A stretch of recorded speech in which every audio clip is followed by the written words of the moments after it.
안녕하십니까, 최보람입니다. 지금은 자동차 박물관에나 가야 볼 수 있는 시발 자동차. 어떻게 들으면 어감이 좀 민망합니다만 첫 출발을 의미하는 시발이라는 뜻입니다. 1950년대 중반 시발 자동차는 인기가 최고였습니다.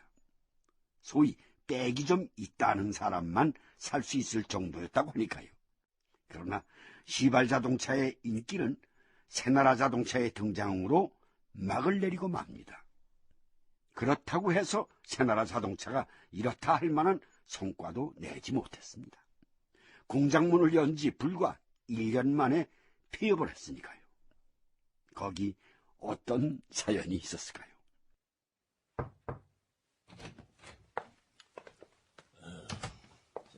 부장님, 닛산 측에서 외상 거래는 어렵겠다는 쪽으로 연락이 왔습니다. 뭐해? 거래를 더는 못하겠다는 건가? 그렇게 봐야겠죠. 외환이 최악인 상태에서 별 도리가 없을 것 같습니다. 당시 한국의 외환 보유고는 최악의 상황이었다.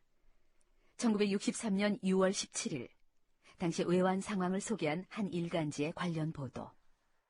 17일 한국은행이 집계한 지난 6월 10일 현재 외환 보유고는 1억 1,400만 불로 5월 말에 1억 2,080만 불보다 600만 불, 지난 연말에 비해서 5,080만 불이 감소되었다. 불과 10일 동안 600만 불이나 감소한 것은 전년도에 민간 수입 부문 미결제 2월액의 결제 증가와 대일 청산 개정 초과 지불에 주요한 요인이 있는 것으로 알려지고 있다. 돈벌이는 빤히 눈에 뵈는데 외환이 없어갖고 사업을 못하게 되다니. 부장님, 이거는 제 생각입니다만 새나라 자동차는 이쯤에서 손을 털어도 그만 아니겠습니까? 손을 털어? 예.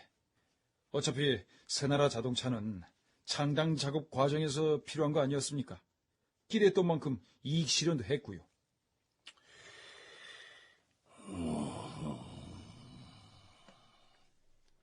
김종필로선 고민이 아닐 수 없다. 새나라 자동차 사업은 본인이 계획하고 본인이 앞장서 추진한 것이 아니었던가.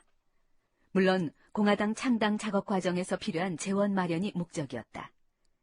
그렇다면 그해 1963년 2월에 이미 공화당 창당 작업이 끝났으니 새나라 자동차의 역할은 끝난 것이다. 그럼에도 불구하고 김종필이 새나라 자동차 카드를 쉽게 던질 수 없는 이유가 있었다. 바로 박노정. 새나라 자동차 사업을 같이 시작한 제1교포 사업가였다.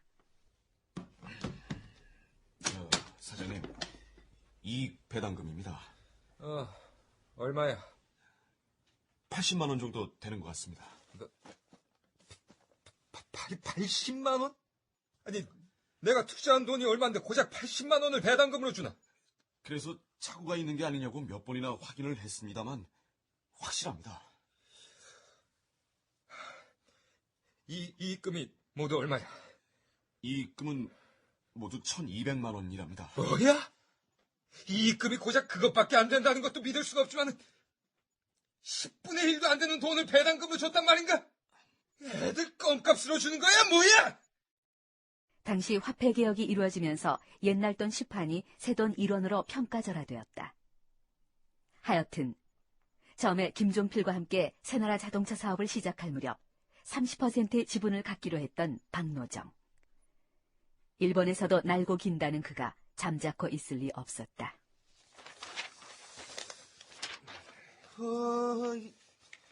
이게 전부 사실이요? 의원님, 전 사업가입니다. 돈을 벌려면 누군가를 쓰러뜨려야 하는 것도 사실이지만은 명분도 없이 누군가와 척을 져선 안 됩니다. 아무렴 제가 고국까지 와서 근거 없는 이야기를 늘어놓겠습니까? 그건 그렇겠소만 이 원체 충격적이라서. 시중에 떠돌던 소문이 사실이었구만. 시중에 돌아다니는 말은 실체의 10분의 1도 안 됩니다. 이 팜플렛을 누구에게 줬소? 정부기관, 국회, 언론계, 경제계, 국내 각계 각층에 무차별로 배포하고 있습니다. 그러니까 여기 이 사람의 압력을 받아서 새나라 자동차 운영 실권을 빼앗겼고 배당금도 받질 못했으며 곤경에 빠져 있다는 게 중요한 맥락이구만요. 그렇습니다, 의원님. 이 문제는 만천하에 공개돼서 진실을 밝혀야 합니다. 도대체 실제 이익은 얼마나 났고 애초에 배당금 배분은 어떻게 하기로 했는지 낱낱이 공개돼야 합니다.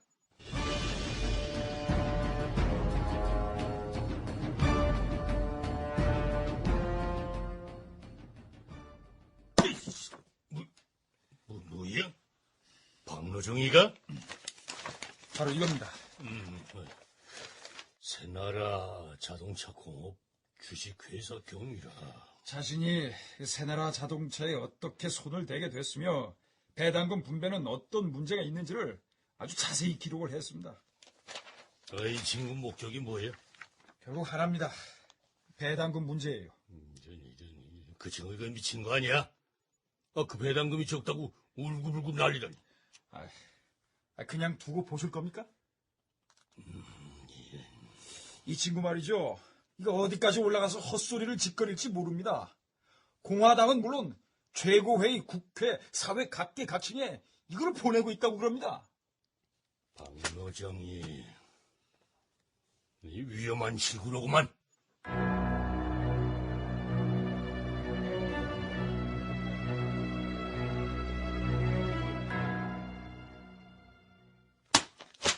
임제 이게 뭐예요? 심려를 끼쳐드려서 죄송합니다. 심려를 끼친 거는 둘째치고 진실이 뭐야? 박노정이란 자가 왜 이런 걸 만들어서 각계각층에 신문 돌리듯 배포를 하느냐 이거야? 약간의 오해가 있는 것 같습니다. 오해는 무슨 오해야? 각계각층에 이 인쇄물이 들어가고 있는 모양인데 목숨을 걸지 않고서야 그럴 수는 없는 거잖아. 배당금을 더 달라고 때를 쓰는 것으로 보입니다. 배당금을 좀 더 주면 되잖아. 왜 돈 몇 푼으로 일을 시끄럽게 만드는 거야? 이미 이익금은 창당 과정에서 경비로... 그래? 그지. 아무튼 조속히 봉합하도록 해. 입을 틀어막든 두 발을 묶어놓든.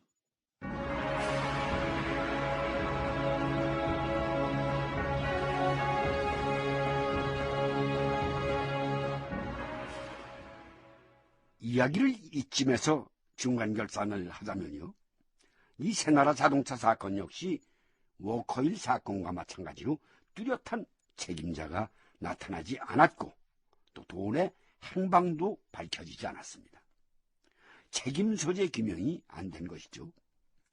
이 사업을 처음 시작한 분은 일본 자동차 조립 생산을 통해서라도 우리나라 자동차 산업을 한번 일으켜보자 이런 의도였다고 하고요.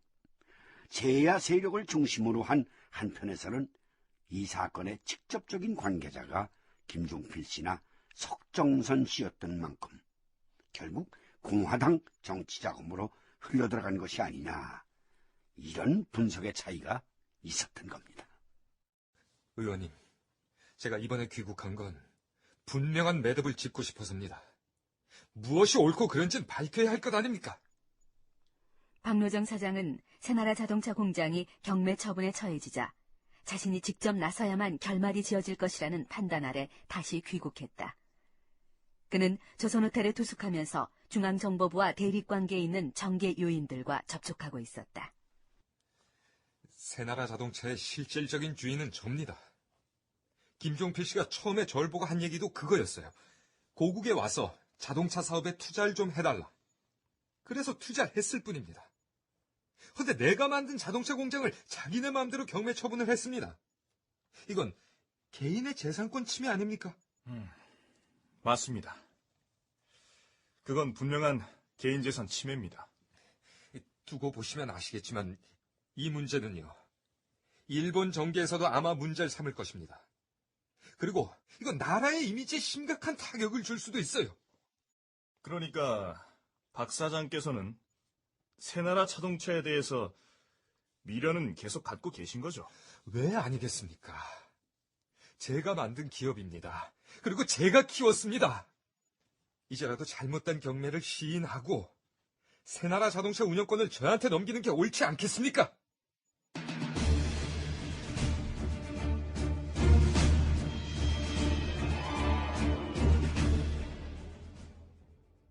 김 의원님, 새나라 공장이 경매 처분을 당하게 된 데에는 그럴 만한 이유가 있었습니다. 박노정 사장은 자신이 새나라 자동차를 빼앗겼다고 생각하고 있어요. 아니, 뭐, 그렇게 말하고 싶겠죠. 근데 생각을 좀 해보십시오. 박 사장은 지금까지 정부에 납부해야 될 국세와 통관세 등이 거의 체납돼 있었습니다. 예? 세금을 내야 될 거 아닙니까? 이 세금뿐이 아니에요. 한일은행 연체 대출도 적지 않은 금액에 달하고 있어서 이 상황이 막연하다고 판단을 했기 때문에 취해진 조치입니다. 그러면 그 박노정 사장은 왜 그렇게 정치권에 대고 연일 성토를 하는 겁니까? 그 양반 사업가입니다. 예? 사업하는 사람들의 생기를 몰라서 그런 말씀하세요? 이건 말이죠. 정치적으로 해결할 성질의 것이 못 됩니다. 듣고 보니 그것도 일리는 있소만. 아무튼 이해관계가 얽혀있는 당사자들끼리 잘 타협해서 해결 짓도록 하세요. 우리 공화당이 이제 아래서 깨어나고 있습니다. 그런데 이런 문제로 누를 끼쳐서야 되겠습니까? 알겠습니다, 의원님. 빠른 시일 내에 해결을 보도록 하겠습니다. 그 해결책이란 박노정을 물리적인 방법으로 제어하는 것이었다. 정치적으로 결판을 지으려던 박노정의 입장은 점점 어려워지고 있었다. 게다가 인쇄물을 통해서 과격한 인신공격을 했다는 이유로 명예훼손 사태로까지 불거졌다. 당시의 신문 기록. 이에 대해 한일은행 당국자는 엄격히 따져서 박 씨가 현금으로 출자한 것은 830여만 원에 불과하다. 반면 은행에서는 총 3억 1,800만 원을 대출함으로써 공장 운영면에 크게 기여했지만 아직 3,200만 원이 연체돼 있고 연체 이자조차 받지 못하고 있는 형편이므로 부득이 경매에 붙인 것이라고 말하고 있다.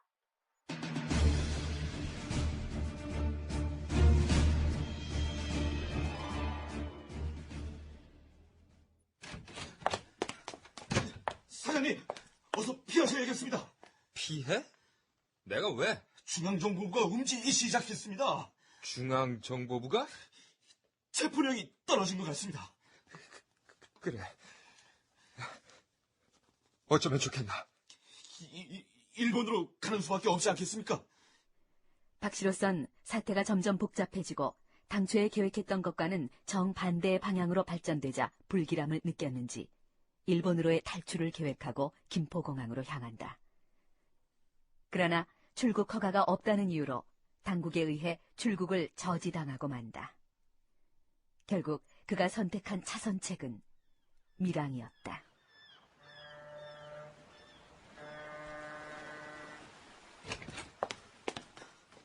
사장님, 정기여객선은 어려울 것 같습니다. 경찰이 쫙 깔려 있습니다. 할 수 없군. 밀선을 준비하게. 밀선을 타시게요? 비행기도 못하고 배도 못한다면 밀선이라도 타야지. 지긋지긋한 이놈의 땅 하루라도 빨리 뜨고 싶어. 밀선을 준비하겠습니다. 아, 그리고 서울 호텔은 체크아웃 안 했지? 예, 간단한 가방 몇 가지도 그냥 뒀습니다. 그래, 내가 일본에 도착하기 전까진 내가 숙박하고 있는 것으로 해도. 박노정은 중앙정보부의 추적을 벗어나 무사히 일본에 닿았다. 자동차 사업으로 돈을 벌기는커녕 원금도 건지지 못한 상태에서 그와 군사정부와의 관계는 그렇게 정산됐다.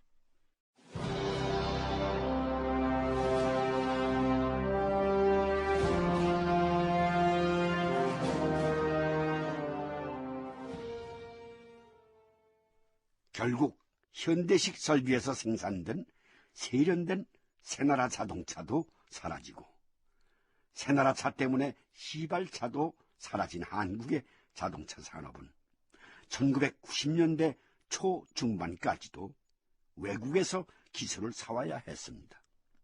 만약 시발차가 그대로 기술력을 키우면서 성장을 해왔더라면 우리 자동차 산업의 수준은 좀 달랐을까요? 아무튼 이른바 제3공화국 4대 의혹사건 중 하나인 새나라 자동차 사건 역시 이렇게 막을 내렸습니다. 물론 나중에 이 사건으로 해서 중심 인물이었던 중앙정보부의 석정선 씨가 구속됐지만 불과 1년 후에 풀려나고 그와 관련된 모든 의혹은 수면 아래로 가라앉습니다.